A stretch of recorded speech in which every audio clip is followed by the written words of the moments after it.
कहानी की शुरुआत में हम मॉरिस नाम के एक शातिर चोर को देखते हैं जिसे बैंक से चोरी के केस में पुलिस ने पकड़कर उम्र भर की कैद के लिए दुनिया की सबसे सिक्योर जेल एल्कट्राज में कैद करने के लिए ले जा रहे होते हैं। एल्कट्राज एक ऐसी जेल है जिसे समंदर के बीच एक छोटे से आइलैंड पर बनाया गया है, यानी अगर कोई कैदी जेल तोड़कर बाहर भी आता है तब भी वो भाग नहीं सकता क्योंकि आगे उसका रास्ता पानी रोक लेता है। इसीलिए इस जेल को दुनिया का सबसे सिक्योर जेल का दर्जा हासिल था। यहाँ सिर्फ दुनिया के टॉप क्रिमिनल्स को रखा जाता, लेकिन जल्द ही इस जेल का रुतबा मिट्टी में मिलने वाला था क्योंकि अब इस जेल में एंट्री हो चुकी थी फ्रैंक मॉरिस नाम के एक शातिर चोर की, जो पहले भी कई बार जेल तोड़कर भाग चुका है। लेकिन इस बार मॉरिस थोड़ा घबरा गया क्योंकि ये जेल बहुत ही ज्यादा सिक्योर थी। मगर मॉरिस को यहाँ अपनी पूरी जिंदगी बिल्कुल भी नहीं बितानी थी। वो जल्द से जल्द इस जेल से भागना चाहता था। जेल में एंटर होते ही मॉरिस भाग जाने का सोचने लगा। मॉरिस को सर से पांव तक फुल चेकिंग करके उसे एक सेल में लॉक किया जाता है। एक गार्ड आकर मॉरिस से कहता है, वेलकम टू एल्कट्राज, और यहाँ से होती है असली कहानी शुरू। तभी अचानक एक बेल बजती है और सभी सेल के गेट्स ऑटोमेटिकली खुल जाते हैं। अफसर कैदियों को बाहर बुलाते हैं। इस जेल का डिसिप्लिन भी बहुत सख्त है। कैदियों को साफ सफाई और अपने टाइम पर सेल में जाने के रूल्स को फॉलो करना होता है। सब एक जैसा यूनिफॉर्म पहनकर लाइन में ब्रेकफास्ट खाने आ जाते हैं। मॉरिस के सामने लिटमस नाम का एक कैदी होता है। मॉरिस पूछता है कि मुझे तो कांटा ही नहीं मिला, अब मैं नूडल्स कैसे खाऊंगा। लिटमस उसे कहता है, अबे ये तेरा घर नहीं है, जो तुझे मिला है उसे चुपचाप खा ले। तभी वुल्फ नाम का एक खतरनाक कैदी मॉरिस को चिढ़ाने लग जाता है। वुल्फ से जेल में हर एक कैदी तंग था। वो यहाँ हर एक कैदी पर अपनी मनमानी चलाता था और उस पर बलात्कार के ढेर सारे केस भी हैं। इस जेल में एक से बढ़कर एक खतरनाक कैदी रखे जाते हैं। यहाँ लिटमस मॉरिस से थोड़ा खाना मांगता है और इस दौरान मॉरिस उसे अपनी प्लेट दे देता है। जब मॉरिस टेबल के नीचे से देखता है तो उसे पता चलता है कि लिटमस खुद खाना नहीं खा रहा बल्कि वो चूहे को दे रहा है। रात को एक गार्ड मॉरिस को वार्डन के पास लेके जाता है। जब मॉरिस वार्डन के ऑफिस में पहुंचता है तो वार्डन मॉरिस से कहता है कि मैं जानता हूं कि तुम बहुत ही शार्प माइंड हो और बहुत इंटेलिजेंट भी हो, लेकिन वो सब यहाँ किस काम का, क्योंकि तुम्हारे जैसे यहाँ कितने आए और गए पर यहाँ से कोई बच नहीं पाया। यहाँ कैदी बहुत ही स्ट्रिक्ट रूल्स फॉलो करते हैं। 2 महीने में एक बार ही कोई तुमसे मिलने आ सकता है और वो भी तब अगर मेरा मूड अच्छा हो। वार्डन बहुत ही सख्त इंसान है जो जरा सी गलती पर भी कैदियों को बहुत ही स्ट्रिक्ट पनिशमेंट देता है। वार्डन कहता है, यहाँ से भागने का सोचना भी मत, नहीं तो तुम्हारे टुकड़े टुकड़े कर दिए जाएंगे। जिस पर मॉरिस जवाब देता है, नहीं सर, आपके होते हुए यहाँ से कौन भागने का सोच सकता है। लेकिन असल में पहले दिन से ही मॉरिस के दिमाग में यहाँ से भागने की प्लानिंग शुरू हो चुकी थी। इस दौरान मॉरिस मौका देखते ही वार्डन का नेल कटर चुरा लेता है, जो वैसे तो बहुत ही छोटी सी चीज थी, पर मॉरिस को पता था कि एल्कट्राज जैसे जेल में इस छोटे से नेल कटर से भी बहुत बड़ा काम लिया जा सकता है। मॉरिस वापस सेल में आते ही इस नेल कटर को बाइबल में छुपा देता है। अगले दिन बाथरूम में वुल्फ फिर मॉरिस को परेशान करने लगता है, पर इस बार मॉरिस उसे छोड़ने वाला नहीं था। अब मॉरिस अपना असली रूप दिखाता है और उसे पकड़कर उसकी खूब धुलाई करता है। वुल्फ को पीटने के बाद अब मॉरिस का पूरे जेल में एक अलग रुतबा बन गया। हर कोई मॉरिस से डरने लगा। इसके बाद मॉरिस को लाइब्रेरी में काम दिया जाता है। वहाँ इंग्लिश नाम के एक आदमी से उसकी मुलाकात हो जाती है। वो इस जेल का सीनियर कैदी है। इंग्लिश को भी 2 आदमियों के कत्ल की वजह से उम्र भर की कैद सुनाई गई थी। उसने इस जेल में अपनी आधी जिंदगी गुजार दी थी। वो इस जेल के चप्पे चप्पे से वाकिफ है। उसे जेल की हर बात की खबर रहती है। उसे यह भी पता होता है कि आज सुबह मॉरिस और वुल्फ की लड़ाई हुई थी। वो मॉरिस को कुछ किताबें देता है जिन्हें मॉरिस को हर एक कैदी के सेल में पहुंचाना होता है। अगले सीन में खुले जगह को दिखाते हैं जहां कैदी कोई न कोई गेम खेल रहे होते हैं। तभी वो डॉक नाम का एक आर्टिस्ट से मिलता है जो खुद की पेंटिंग बना रहा होता है। डॉक एकदम सीधा साधा और डिसेंट इंसान है जो कई सालों से यहाँ सजा काट रहा है। उसे पेंटिंग करने का बहुत ही शौक था और अपना ज्यादातर वक्त वो पेंटिंग में ही लगाता। डॉक का कहना था कि एल्कट्राज जैसी जेल में कोई भी पागल हो सकता है, पर उसकी पेंटिंग की वजह से अब तक उसका दिमाग नॉर्मली चल रहा है। मॉरिस डॉक से पूछता है कि इस पेंटिंग में ये फूल क्यों बना के रखा हुआ है, तुम्हारी शर्ट में ऐसा तो कुछ नहीं। डॉक कहता है कि यह मेरी खुशी है जो सिर्फ पेंटिंग में है, मेरे मन में नहीं। उसके बाद मॉरिस जब अपने दाएं तरफ देखता है तो उसे ऊपर इंग्लिश दिखाई देता है। मॉरिस इंग्लिश की तरफ जाता है। जब मॉरिस उसके करीब जाता है तो उसके चेले मॉरिस को रोक देते हैं। तब इंग्लिश इशारा करता है कि अपना ही आदमी है, आने दो। मॉरिस उसके पास जाकर बैठ जाता है और तुरंत अपने दिल की बात छेड़ देता है। मॉरिस उससे कहता है कि यहाँ से बचने में आप मेरी मदद करेंगे। ये बात सुनकर इंग्लिश तो हंस पड़ता है। देखो बेटा, ये महज सिर्फ जेल नहीं है, ये हम सब की कब्र है। यहाँ से निकलना है तो पहले हमें मरना पड़ेगा, तब जाके हमारी डेड बॉडी यहाँ से कब्रिस्तान तक पहुँच पाएगी। चलो मान भी लो कि तुम इन बड़ी दीवारों पर चढ़ भी गए और उसके बाद खतरनाक फोर्सेस को क्रॉस भी कर लिया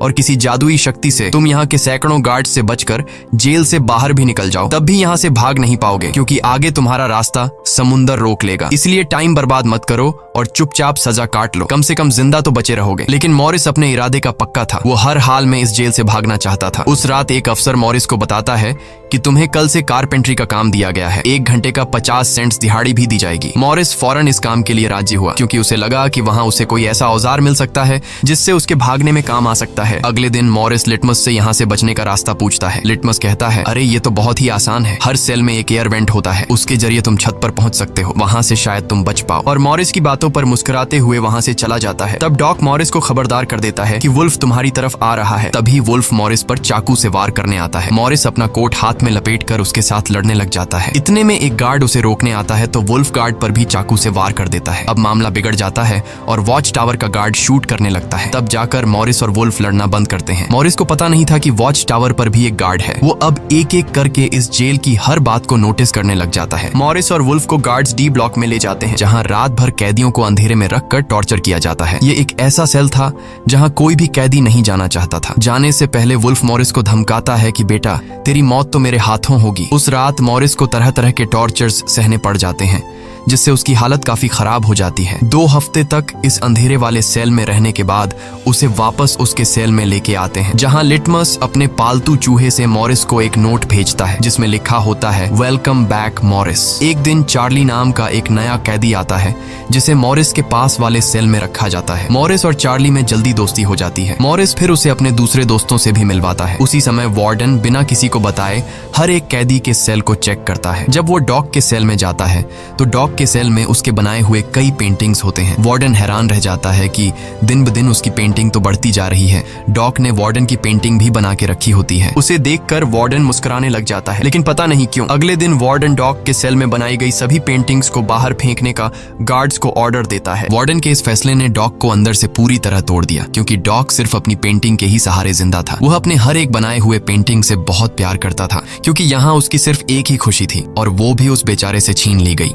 मॉरिस उसे समझाता है कि कोई बात नहीं, वो सिर्फ पेंटिंग ही तो थी, तुम और भी बना सकते हो। लेकिन डॉक इस सदमे से बाहर नहीं आ पा रहा था। अगले दिन उसे देखकर मॉरिस गार्ड से कहता है कि प्लीज डॉक पर नजर रखिए, वो बहुत ही परेशान दिख रहा है, कहीं वो खुद को नुकसान न पहुंचा ले। फिर गार्ड मॉरिस को कहता है, तुम अपने काम से काम रखो। डॉक को भी मॉरिस के साथ कारपेंटर का काम दिया जाता है। तभी डॉक छुपकर मॉरिस की जेब में कुछ रख देता है। उसके बाद वो एक गार्ड को बुलाता है और कारपेंटरी के लिए दी गई कुल्हाड़ी से अपनी 3 उंगलियां काट लेता है और कहता है कि जिन उंगलियों से मैं पेंट नहीं कर सकता उनकी मुझे जरूरत नहीं है। यह कहकर वो चिल्लाने लग जाता है। तब गार्ड उसे पकड़ कर ले जाते हैं। मॉरिस देखता है कि डॉक ने उसके कोट में वही फूल डाल दिया है जिससे उसने अपनी पेंटिंग बनाई थी। शायद वो मॉरिस को बताना चाहता है कि इन लोगों ने मेरी खुशी मुझसे छीन ली। मॉरिस डॉक की कटी हुई उंगलियां उठाकर एक डिब्बे में डालता है और गार्ड को देखकर कहता है कि जाओ अपने वार्डन को दे दो, वो इसे देखकर बहुत खुश होगा। अगले दिन मॉरिस अपने सेल में बैठा होता है। तभी वो देखता है कि एक कॉकरोच एयर वेंट के अंदर जा रहा है, जिससे उसे अंदाजा हो जाता है कि यहाँ से बाहर जाने का कोई रास्ता जरूर होगा। इतने में इंग्लिश आकर बताता है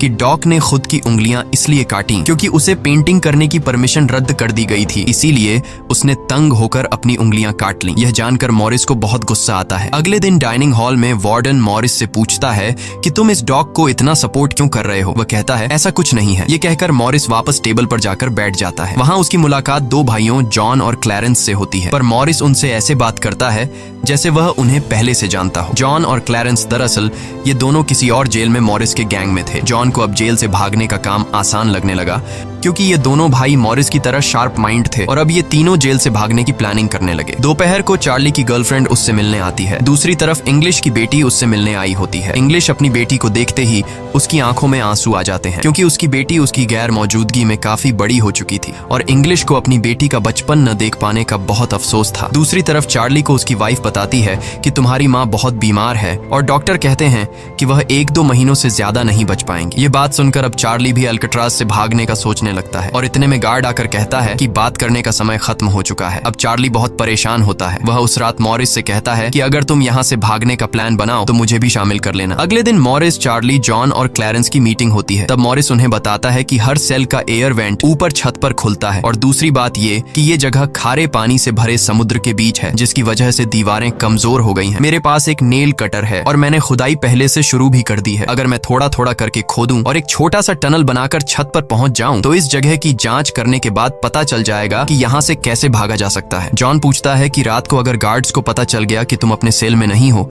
तो उन्हें शक नहीं होगा क्या? तभी क्लैरेंस बताता है कि इस मसले का हल मेरे पास है। वो कहता है कि यहाँ मेरे पहचान का एक बार्बर है जो कैदियों के बाल काटता है। वह हमें बाल सप्लाई कर सकता है और उसे यूज करके हम एक डमी हेड बनाकर उसे बेड पर लिटा देंगे, जिसके बाद अगर हम दीवार की सुरंग से निकलकर ऊपर छत पर भी होंगे तब गार्ड्स को शक नहीं होगा, क्योंकि हमारे सेल के बेड पर नकली सिर रखे होंगे। पर बात अभी भी वहीं अटकी हुई थी कि जेल से तो निकल जाएंगे, लेकिन समुद्र का पानी कैसे पार करेंगे? मॉरिस जॉन से कहता है, देखो इसमें मुझे तुम्हारी मदद की जरूरत पड़ेगी। तुम तो क्लोजिंग डिपार्टमेंट में काम करते हो, वहां तुम्हें उन पुलिस अफसरों के लिए बनाए गए रेनकोट्स मिल जाएंगे, तो तुम कुछ रेनकोट्स चुरा कर मुझे दे देना। हम उससे एक ट्यूब बोट और लाइफ जैकेट बनाकर समुद्र को पार कर सकते हैं। यहाँ चार्ली कहता है, भाई मुझे भी कोई काम दो, मैं भी तुम लोगों की मदद करना चाहता हूँ। मॉरिस चार्ली से कहता है कि जब मैं वेंटिलेशन की जाली खोदूं तो तुम पहरा देना ताकि कोई गार्ड हमें देख न ले, और जब तुम खोदोगे तब मैं पहरा दूंगा। मॉरिस का प्लान सभी को पसंद आता है और उसी रात में काम शुरू कर देते हैं, लेकिन दीवार खोदने के लिए नेल कटर बहुत छोटा था, जिसे चलाने में मॉरिस को बहुत जोर लगाना पड़ता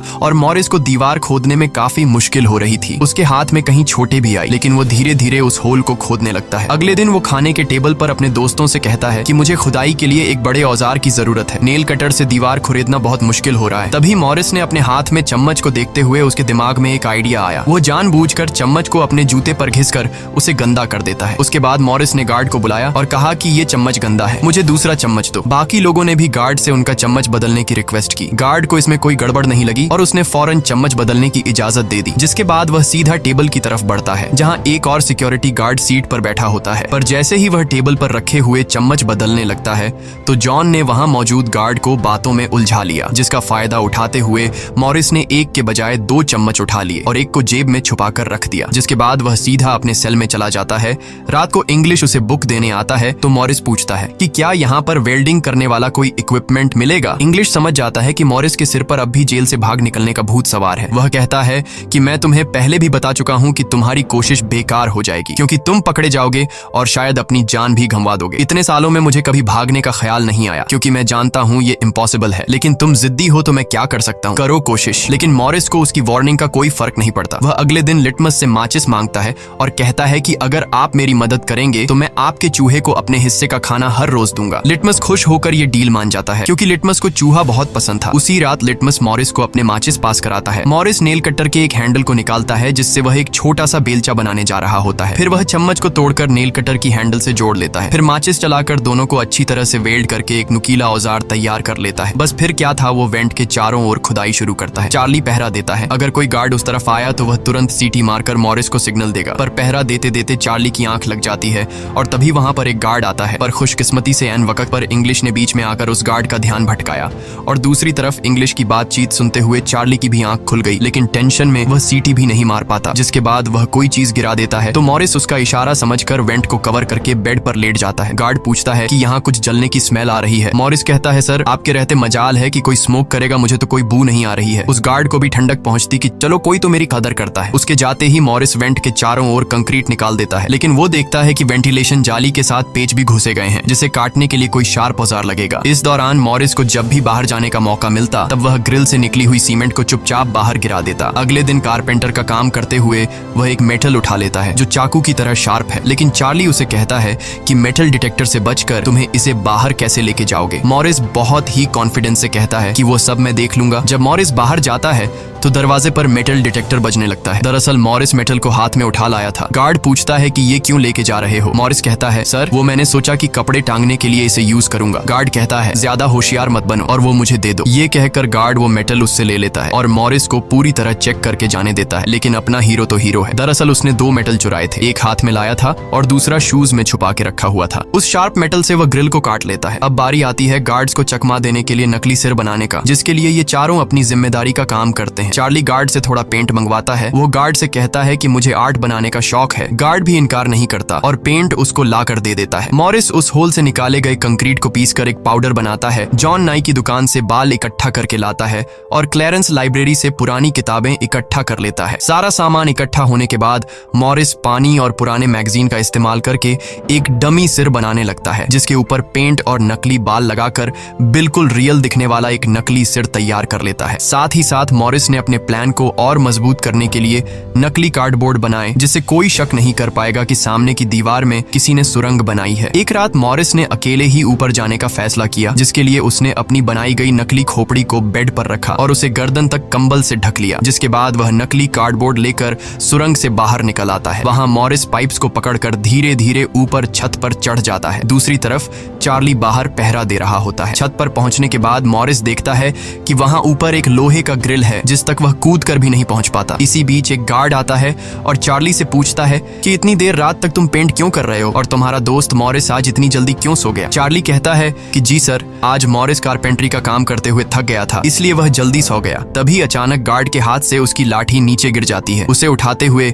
वो देखता है कि मॉरिस के बाल बहुत अजीब दिख रहे हैं। अब चार्ली डर के मारे कांपने लगता है कि आज तो काम से गए। गार्ड मॉरिस के सेल के अंदर हाथ घुसाकर उसके बाल टच करता है तो मॉरिस पूछता है, क्या हुआ सर, मेरे बाल इतने खूबसूरत हैं क्या। लकीली एन वक्त पर मॉरिस नीचे आकर वहां लेट गया था। अगले दिन मॉरिस अपने साथियों को बताता है कि छत पर एक रास्ता है लेकिन उसे एक ग्रिल से बांध के रखा हुआ है और वह ग्रिल बहुत ऊंचाई पर है। मुझे एक और साथी की मदद चाहिए। तब जॉन कहता है कि मैंने अपना वेंट पूरी तरह खोद दिया है, आज रात मैं भी वहां पहुंच जाऊंगा, दोनों मिलकर ग्रिल को खोलेंगे। उसी रात मॉरिस और जॉन अपने वेंट्स के जरिए छत पर पहुंच जाते हैं। जॉन मॉरिस को उठाता है और मॉरिस ग्रिल को पकड़ लेता है। जॉन देखता है कि यह लोहे का ग्रिल बहुत ही मजबूत है और उसे पूरी तरह से वेल्ड किया गया है। उसे निकालने का एक ही रास्ता है और वह है इसे ड्रिल मशीन से काटना। अगले दिन म्यूजिक क्लास में सभी अपनी अपनी मर्जी का इंस्ट्रूमेंट बजा रहे होते हैं। तभी मॉरिस की नजर वहां रखे एक छोटे से पंखे पर पड़ती है, जिसे देखकर मॉरिस को लगता है कि वह इस पर काम करके एक ड्रिल मशीन बना सकता है, जिसके लिए वह चार्ली से कहता है कि तुम किसी तरह करके इस पंखे को यहाँ से छुपा लो। चार्ली बड़ी आसानी से इस छोटे से पंखे को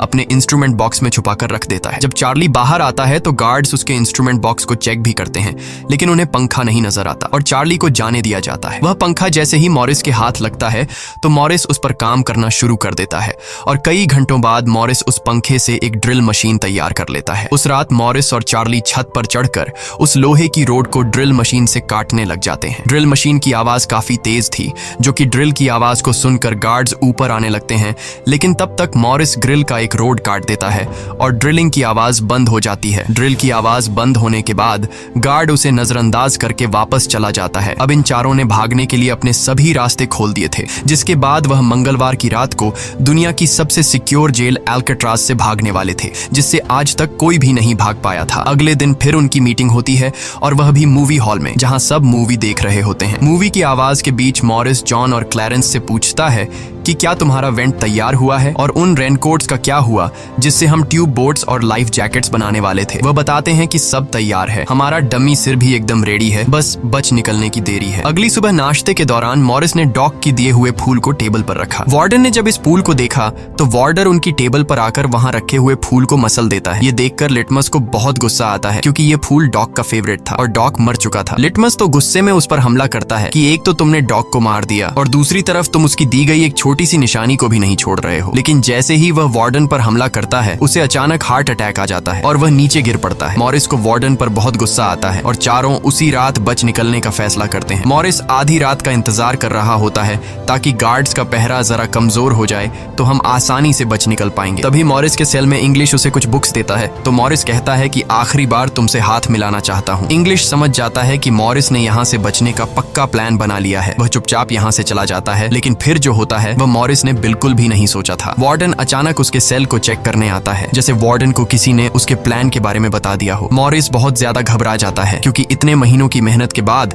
उसकी मेहनत पर पानी फिरने वाला था। वार्डन ने मॉरिस के सेल के हर एक कोने को चेक करने का हुक्म दिया। गार्ड मॉरिस के सेल की हर एक चीज को चेक करता है, लेकिन मॉरिस कोई आम कैदी नहीं था कि उसने कोई छोटा मोटा प्लान बनाया था, बल्कि उसने एकदम साफ और परफेक्ट प्लान बनाया था, जिसे वार्डन तो क्या बल्कि वार्डन का दादा भी नहीं पकड़ सकता था। यहाँ तक कि गार्ड ने जब खास उस जगह से सूटकेस हटाया जहां मॉरिस ने सुरंग करके भागने का रास्ता बनाया था, तो वहां भी मॉरिस नहीं पकड़ा गया क्योंकि उसने पहले से ही एक नकली कार्डबोर्ड बनाकर दीवार में बिल्कुल बारीकी से फिट कर लिया था। जब वहां कुछ नहीं मिलता तो वार्डन और गार्ड चले जाते हैं, लेकिन गार्ड बताता है कि मॉरिस और चार्ली रात भर बातें करते रहते हैं, मुझे तो दाल में कुछ काला लग रहा है। वार्डन कहता है ठीक है, कल तुम मॉरिस का सेल चेंज कर दो जिससे वो दोनों न साथ रहेंगे और न ही बात कर पाएंगे। अगले दिन ब्रेकफास्ट के टाइम पर वुल्फ मॉरिस को फिर धमकाता है और मॉरिस से कहता है कि आज रात तुम्हारी आखिरी रात होगी। मॉरिस अपने साथियों से कहता है कि यह गधा ठीक कह रहा है, आज रात यहाँ मेरी आखिरी रात ही होगी। लेकिन दोपहर को ही वुल्फ मॉरिस पर चाकू से वार करने जाता है। तभी इंग्लिश बीच में आकर वुल्फ को पकड़ लेता है। दरअसल इंग्लिश भी मॉरिस की मदद करना चाहता है, वह कामयाब हो या ना हो, लेकिन इंग्लिश मॉरिस के काम में मदद करना चाहता है। उस रात मॉरिस, जॉन, क्लैरेंस और चार्ली ने अपने अपने वेंट के रास्ते से निकलकर ऊपर छत पर मिलने का फैसला किया। यहाँ तो चार्ली अपने साथियों के साथ भागने के लिए राजी हो जाता है, लेकिन फिर जैसे ही वह सेल में पहुंचता है तो उसे घबराहट होने लगती है। सेल में अकेला बैठकर उसने प्लान में शामिल ना होने का फैसला किया और उसके बाकी 3 साथी अपने अपने वेंट के रास्ते से निकलकर ऊपर छत तक पहुंच जाते हैं। वह तीनों काफी देर तक चार्ली का इंतजार करते हैं, लेकिन काफी टाइम गुजरने के बाद जब उन्हें लगता है कि चार्ली नहीं आएगा तो वह चार्ली को छोड़कर निकलने का फैसला कर लेते हैं। वह तीनों अपने प्लान के मुताबिक आगे बढ़ने लगे, लेकिन इधर चार्ली की आंखों के सामने उसकी आजादी का सपना दूर होता जा रहा था। वह तीनों धीरे धीरे सर्चलाइट से छुपकर भागने लगे। इस तरह से वह छुप छुप कर बिल्डिंग के एंड पर पहुंच जाते हैं। तभी सेल में बैठे चार्ली के दिल में जोश आता है और वह भी भागने का इरादा कर लेता है। वह अपने वेंट के रास्ते से निकलकर ऊपर छत तक पहुंच जाता है, लेकिन अब बहुत देर हो चुकी थी क्योंकि वह अकेला वहां ऊपर के उस दरवाजे तक नहीं पहुंच पा रहा था। यानी उसने अपनी आजादी का मौका डर की वजह से गंवा दिया। दूसरी तरफ वह तीनों छत पर पाइप से लटक कर नीचे जमीन पर आ जाते हैं और टावर में बैठे सिक्योरिटी गार्ड की नजरों से बचते हुए जेल की आखिरी दीवार तक पहुंच जाते हैं और फिर वह तीनों बारी बारी उस फेंस की दीवार पर चढ़कर जेल से बाहर निकल आते हैं। अब वह तीनों तेजी से दौड़ते हुए समंदर के किनारे आ गए। फिर वह तीनों रेनकोट को निकालकर उसमें मुंह के जरिए हवा भरने लग जाते हैं। मुंह से भरने में उन्हें काफी टाइम लग रहा था, लेकिन इसके अलावा उनके पास कोई दूसरा रास्ता नहीं था। इसीलिए वह तीनों अपनी पूरी जान लगाकर जैसे तैसे करके रेनकोट से बनी ट्यूब बोट को आखिरकार फुला देते हैं और बोट को पानी में डाल देते हैं। इस तरह से यह तीनों अल्काट्राज के रुतबे को मट्टी में मिलाते हुए भाग जाते हैं। अगली सुबह एक गार्ड हर सेल को चेक कर रहा होता है। शुरुआत में गार्ड को सब कुछ नॉर्मल दिखाई देता है, लेकिन जब वो चार्ली के पास पहुंचते हैं तो चार्ली अपने सेल में भूत की तरह खड़ा होता है और दिल ही दिल में खुद को ताने दे रहा होता है कि काश कल रात को थोड़ा सा हिम्मत जुटा लेता तो शायद बाकी लोगों के साथ बच निकल जाता। गार्ड पूछता है कि तुम्हारा दोस्त यह इतनी देर तक क्यों सो रहा है। यह कहकर वो मॉरिस के सेल में जाकर उसे आवाज देता है, लेकिन मॉरिस की तरफ से कोई जवाब नहीं मिलता तो गार्ड को गुस्सा आता है और वो सेल खोलकर उसे बालों से पकड़कर उठाने की कोशिश करता है। लेकिन जब गार्ड उसे जोर से ऊपर की तरफ खींचता है तो सिर नीचे गिर जाता है। यह देखकर गार्ड के पैरों तले जमीन ही खिसक गई, क्योंकि मॉरिस अब सेल में नहीं बल्कि बाहरी दुनिया के मजे ले रहा है। बेड पर तो उसने अपना डमी हेड छोड़ दिया था, जिसके बाद पूरे अल्काट्राज में सायरन बजने लग जाते हैं। पूरे जेल में यह बात फैल गई कि जेल से कुछ कैदी भाग चुके हैं, जिसके बाद वार्डन जेल के चप्पे चप्पे में उन तीनों को ढूंढने लगता है। जब वो तीनों जेल के अंदर नहीं मिलते तो वार्डन समुद्र में एक सर्च ऑपरेशन चलाता है। वार्डन को यकीन नहीं होता कि वो तीनों बच निकल गए। उसे लगता है कि जरूर तीनों पानी में मरे होंगे, पर अंदर ही अंदर वार्डन जानता था कि वो तीनों बहुत ही स्ट्रांग थे। उन तीनों ने समुद्र के पानी को पार करके अब आजादी का सांस ले रहे होंगे। वार्डन से हेडक्वार्टर के अफसर सवाल पे सवाल उठा रहे होते हैं, तुम क्या सो रहे थे जब वो तीनों बच निकले। वार्डन बहुत ही टेंशन में होता है, लेकिन तभी वहां पर वार्डन को डॉग का वही फेवरेट फूल मिलता है। इसका मतलब ये था कि मॉरिस वार्डन से डॉग का बदला भी लेना चाहता था। तब सर्च टीम का हेड आकर बताता है कि सर, हर तरफ सर्च हो चुका है, लेकिन उनकी बॉडीज नहीं मिली। अब वार्डन अपनी नौकरी और खुद की इमेज बचाने के लिए उसे कहता है कि जैसा मैं कहता हूँ वैसे रिपोर्ट लिखो कि उन तीनों ने बचने की कोशिश की, लेकिन वो तीनों पानी में डूबकर मर गए। लेकिन वॉल्टन की इस बात पर किसी को भी भरोसा नहीं हुआ, जिसके बाद मॉरिस अल्काट्राज जेल तोड़ने से पूरी दुनिया में जीनियस के नाम से मशहूर हुआ। इस घटना के 1 साल के बाद अल्काट्राज जेल को बंद कर दिया गया, क्योंकि अब इसकी कोई गारंटी नहीं थी कि यहाँ से कोई बच नहीं सकता। इस तरह से सच्ची कहानी पर बनाई गई ये फिल्म खत्म हो जाती है। अगर वीडियो आपको अच्छी लगी हो तो हमारे चैनल को सब्सक्राइब और वीडियो को लाइक जरूर कीजिएगा।